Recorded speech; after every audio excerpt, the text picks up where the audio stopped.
everyone, and welcome to SK Talks. I am your host Simranpreet Kaur, and today we're discussing a topic that's more relevant than ever: the impact of social media on mental health. Social media connects us like never before, but it also has challenges. To shed light on this, we have with us Bhavanpreet Singh, a social media influencer with over 5 years of experience in the digital space. Bhavanpreet, welcome to the show. Thank you, Simran. I am excited to be here and to talk about such an important subject. Okay, Pavanpreet, you have built a career on social media. Could you start by sharing your journey and how social media becomes such a significant part of your life? Absolutely. It all started in 2018 when I posted my first travel blog on Instagram. People loved it, and that motivated me to share more. Over time, I branched out into lifestyle and motivational content. Social media gave me a platform to express myself and connect with people across the globe. But as much as I have benefited from it, I have also faced its darker side, like burnout and online activity, which makes this topic so close to my heart. That's such an inspiring journey, but let's talk about that darker side first. How would you say social media affects mental health, both positively and negatively? Well, on the positive side, social media can be a source of inspiration and community. It allows people to find like minded individuals, share their stories, and even access mental health resources. However, the negative effects can't be ignored.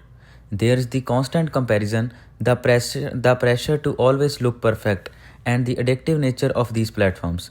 It can lead to anxiety, low self esteem, and even depression if not managed properly. I hear you. The pressure to present a perfect life is something many people experience. As someone who's in the public eye, how do you deal with that pressure? It's not easy. At first, I got caught up in the numbers, likes, followers, and comments. But over time, I realized that it wasn't sustainable. Now I set boundaries. I take regular breaks, focus on creating content that aligns with my values, and remind myself that no one's life is as perfect as it looks online. Therapy and mindfulness have also been huge for me. That's such a practical advice. What about your followers? Have you seen how your content impacts their mental health? And definitely, I get messages from people saying my posts have motivated them to travel, focus on self care, or even seek help for their mental health. That's incredibly rewarding.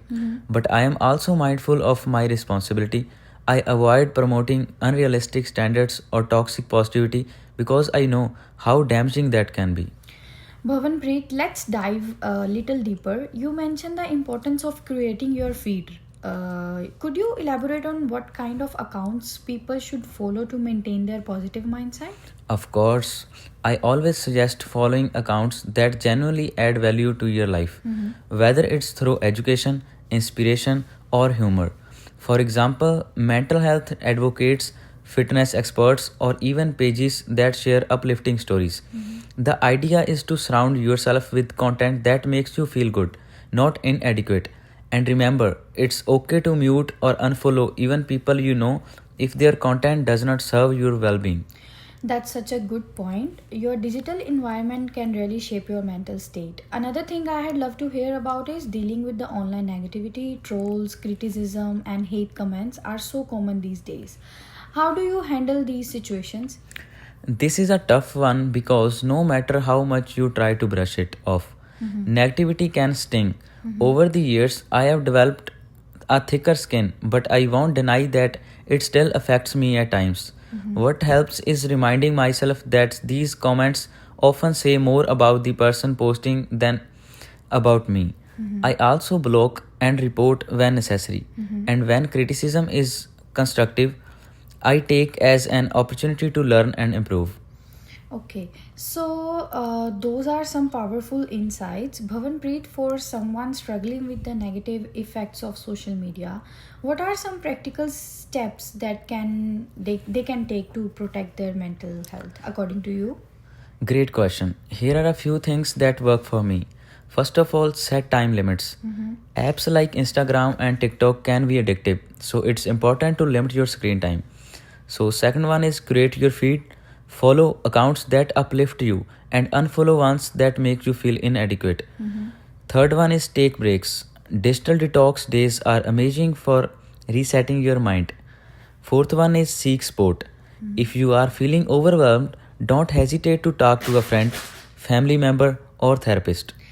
Okay, so what about mental health campaigns on social media? Do you think platforms are doing enough to promote mental well-being? There's been progress. Campaigns and Instagram's stop scrolling reminders or TikTok's mental health awareness challenges are steps in the right direction. But more needs to be done. For instance, platforms could improve their algorithms to prioritize positive, educational, and sportive content. They could also provide better tools for users to report harmful posts or accounts. It's a collective effort, though users, creators, and platforms all have a role to play. It's definitely a shared responsibility for our listeners. For our listeners, remember that social media is just a tool. It's how you use it. It that matters. Exactly, and don't compare your behind the scenes to someone else's highlight reel. Be kind to yourself and know when to log off. That's perfect. That's really great. Bhavanpreet, thank you so much for joining us today and sharing your experience and advices. It's been an eye opening to hear about the realities of social media from someone who is taking it. Uh, Thank you, Simran. It's been a pleasure talking about this, and I hope it helps people find a healthier relationship with social media.